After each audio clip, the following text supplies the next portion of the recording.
Day is very meaningful to me because sometimes I've been called too independent for my own good. The end of the year brings list season, but rather than count down the best movies of 2022, this video will count down the top 10 best movies I watched for the first time in 2022. You're not gonna find any Tar or Elvis or Minions Rise of Gru here. This list is all about my favorite cinematic discoveries from the last 12 months. And I saw a lot of great stuff in those months. What you're looking at now are my honorable mentions, and it honestly pained me to leave some of these movies off the list. I am, unfortunately, bound to just 10 movies by YouTube law, but I hope you'll all share your best first-time watches from 2022 in the comments. I see this video as an opportunity to share a bunch of movie recommendations. The perfect way to close out one year and begin the next. Let's get started.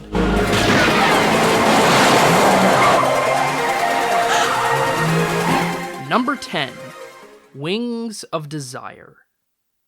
Is there any movie that screams esoteric art house more than Wings of Desire? The film follows two angels as they passively observe humans in West Berlin, reading their thoughts and contemplating human existence. There is a plot here, revolving around one of the angels falling in love with a trapeze artist, but the film is best defined less by its narrative than its mood. The film's black and white cinematography and heavenly score really create the perspective of an outsider looking in at humanity, a context which makes even the most mundane aspects of life seem far more enchanting and wondrous. Actually saying that out loud almost makes the film sound trite, but to experience this perspective from the film's visual design and pacing is truly stirring. Wenders modulates between black and white and color cinematography with great precision. Our first bursts of color are dazzling for both audience and character, building desire to experience life on human terms, before slowly shifting to a more muted effect as lead character Damiel becomes more immersed in an earthly existence. I'm still not totally sure if I'm in love with where the movie ends up going, but its atmosphere is largely singular, with the early scenes especially proving positively spellbinding.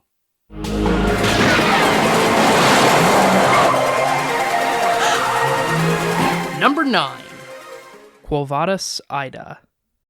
Far and away the most recent movie on my list, Quo Vadis, Ida is a 2020 Bosnian film, which dramatizes the Srebrenica massacre of 1995, where thousands of Muslim Bosnian men and boys were killed by Serbian troops. As the film begins, Bosnian refugees are being concentrated in a base supposedly under the protection of UN forces, but it quickly becomes apparent the Dutch soldiers have no real authority. We experience all this through Ida, a Bosnian woman working as an interpreter for the UN while also trying to ensure her own family's safety. The mixture of personal stakes and the slow erosion of diplomacy create a palpable despair as violence becomes increasingly inevitable. Much of the film plays as a haunting, slow-burn thriller before an epilogue jumps many years ahead, and the film becomes a rumination on the unresolved national trauma of the massacre and its lingering consequences. The film is, understandably, a heavy watch, but it's also an incredibly powerful piece of filmmaking that's also way more accessible than its harrowing subject matter might suggest.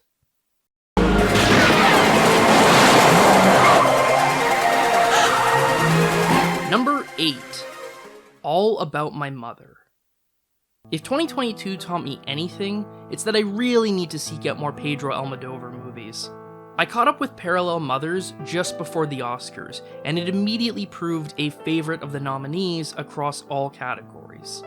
But it was my viewing of 1999's All About My Mother back in January that really left an impression. Immediately striking are the film's vibrant colors and the amazing ensemble of characters, brought to life by an absolutely electric cast. But it's Almodovar's sheer control of tone that most amazed me. This is a film which wavers between zany comedy, Circean melodrama, soap opera twists, and backstage intrigue, all underscored by a palpable sense of grief. The resulting mix should be completely unstable, but somehow, Almodovar ties all these threads together with an effortless grace. The X factor here is the sheer empathy the film has for its many women, and by the end, I really did care for all of them. Perhaps in 2023, I should make it a point to see more Almodovar movies. These are the ones I've seen so far. What should I see next?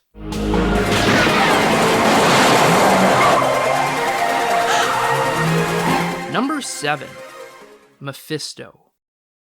As the Nazis took power in the early 1930s, several German artists fled to America to escape Nazism's clutches. Hollywood's golden age is in fact awash with German émigrés, applying their craft and artistry to the studio's system.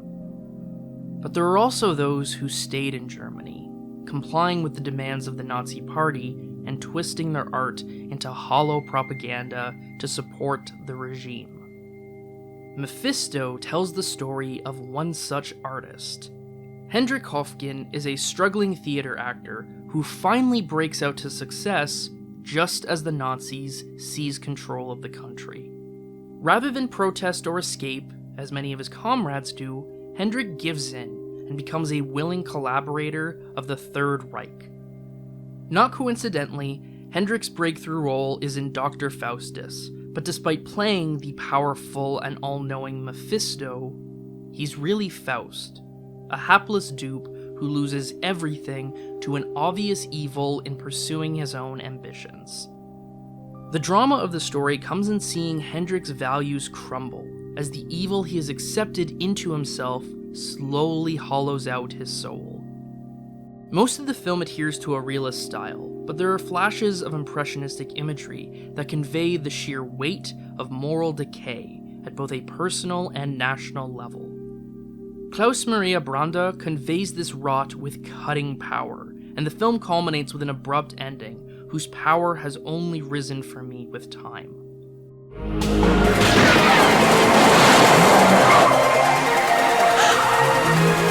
Number 6.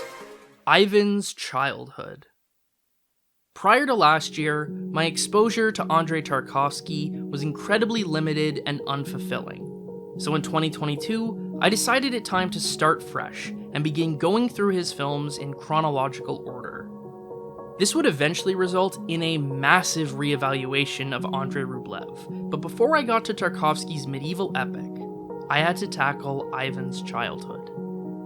That this was Tarkovsky's debut feature is frankly staggering, as he exhibits a level of discipline and control that would suggest the hand of a seasoned master. Set during World War II, the film follows the orphaned Ivan as he attempts to aid Russian forces against the German army while also surviving the war-torn countryside. There is little in the way of overt graphic violence, Ivan's childhood instead achieving its power through implication. Cinematographer Vadim Yusev's imagery vividly captures the sense of a world broken by war, but even more haunting is the film's flashback structure.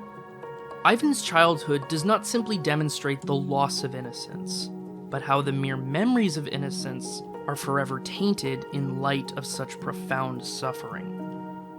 The film is beautifully composed, but its elegance does not mask Tarkovsky's rage and anti-war messaging. I look forward to watching more Tarkovsky in the new year.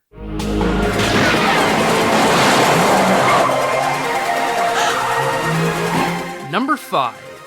Far from Heaven. Overt homage is always risky. Perfectly capturing the tone and style of a bygone era is inherently impressive, but it also raises the question as to what the new work is adding to the conversation. Far From Heaven addresses this problem by, as Roger Ebert notes, saying out loud what the melodramas of the 1950s could only hint at. Todd Haynes' film echoes Douglas Sirk, and specifically All That Heaven Allows, in its lush color cinematography, aching musical score, and in its conflicts. Far From Heaven is, like Sirk's film, the story of an upper-middle-class woman presumably living an idyllic American dream when she is in fact stifled by the rigid norms and expectations of white suburbia. But where queerness and even white supremacy existed in the subtext for Cirque, Haynes brings these elements to the forefront. The woman is Kathy Whitaker, whose marriage is ripped asunder by her husband's repressed homosexuality and by Kathy's growing attraction to Raymond, her black gardener. What follows is an examination, not just of repression and conformity, but also the intersections of privilege and the extent to which marginalized people can circumvent their oppressions, and the extent to which they can't. Far From Heaven is also, more simply, immaculate filmmaking, with gripping human drama, an all-timer performance from Julianne Moore, and an incredible final score from the legendary composer Elmer Bernstein. Just a marvelous example of how moving throwback cinema can be.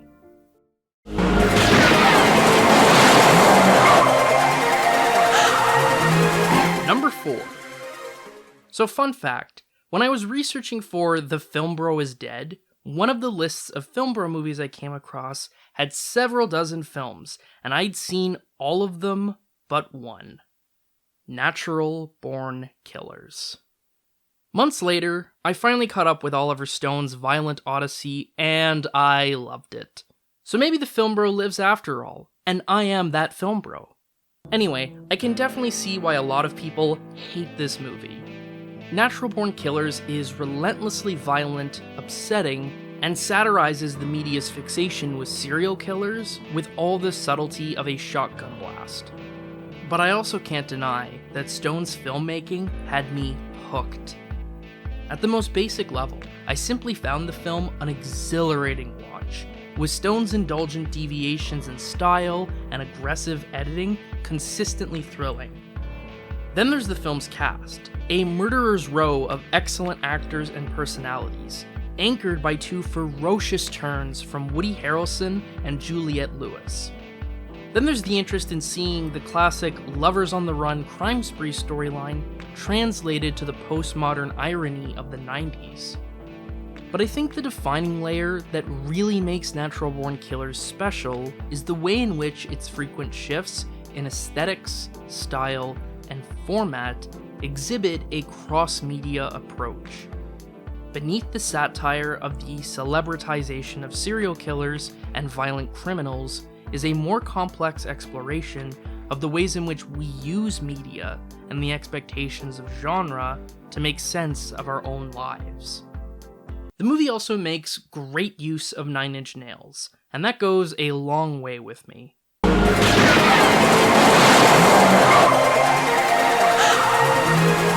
Number 3. The Great Silence. In 1968, Sergio Corbucci asked a profound, life-altering question. What if there was a spaghetti western set in the snow? The resulting film was The Great Silence, one of the best and most audacious spaghetti westerns I've ever seen.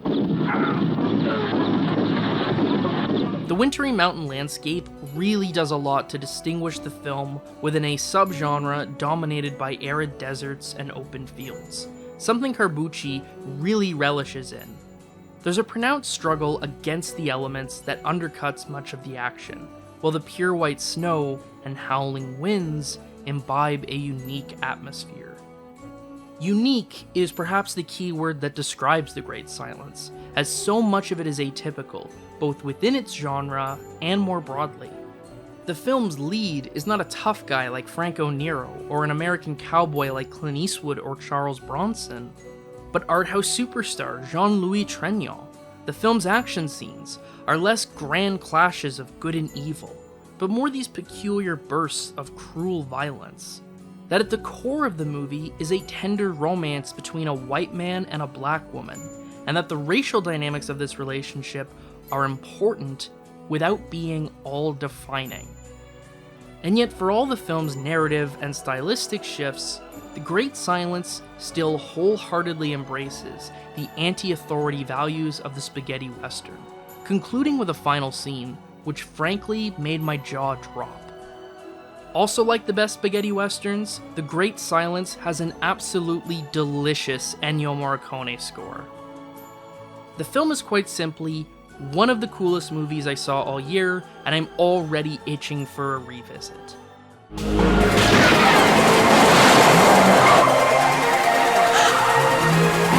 Number 2! Okay, so here's the thing.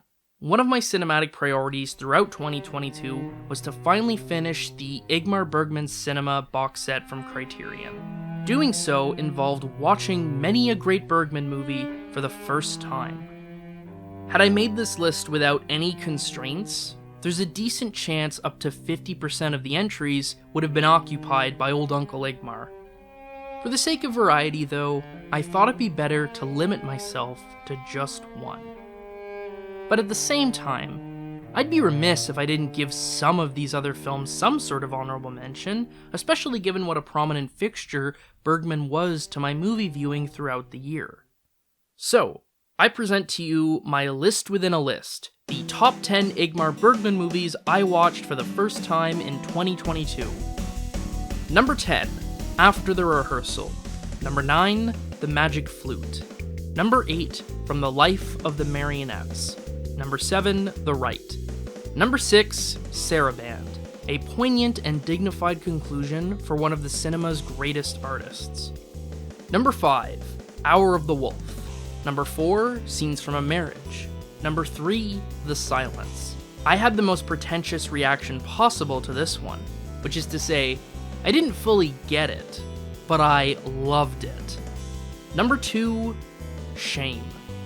And the number 1 Bergman film I watched in 2022, which also makes it the second best film of any type I watched all year, Winter Light.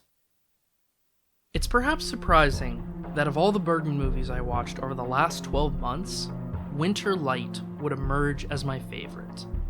The film is in fact one of the great auteur's most stripped down efforts. The cast is tiny, most of the action takes place in the same barren church. Not much really happens over the short 81-minute runtime, and while Sven Nykvist's cinematography is as beautiful as ever, the film's visual style generally adheres to naturalism rather than enchanting dreamscapes of psychological intrigue. Bergman has certainly made grander achievements, but grandeur isn't everything. Winter Light's quiet filmmaking fuels a story of devastating emotional power. Pastor Thomas Eriksson preaches to a dwindling congregation. The few that attend his sermons take little spiritual nourishment from them, and indeed, Thomas's own faith is in crisis, shattered by a combination of personal and political anguish. But even though Thomas's own belief is dwindling, despite how little his sermons accomplish, he continues to preach. There are different conclusions to be drawn here, but for me, Thomas's persistence is an expression of routine, and Winter Light a story of continuing with work even when it brings no personal fulfillment, nor seems to serve any useful function because it has become habitual. Because what else are you gonna do? In the midst of a pandemic where I felt my own convictions in the work I do and the goals I pursue shaken to the core, this message hit me like a ton of bricks. I watched Winter Light all the way back in January, but I still hear that whisper of despair. I'm sure that sounds incredibly depressing, and maybe it is to an extent, but I don't mean it to. Winter Light's profoundly simple expression of doubt ultimately provides me a measure of comfort. Not in resolving the spiritual crisis it depicts. It is uncertain if Thomas's faith in God or himself will ever really be renewed, but in depicting such crisis so powerfully that it makes me understand my own doubts all the better.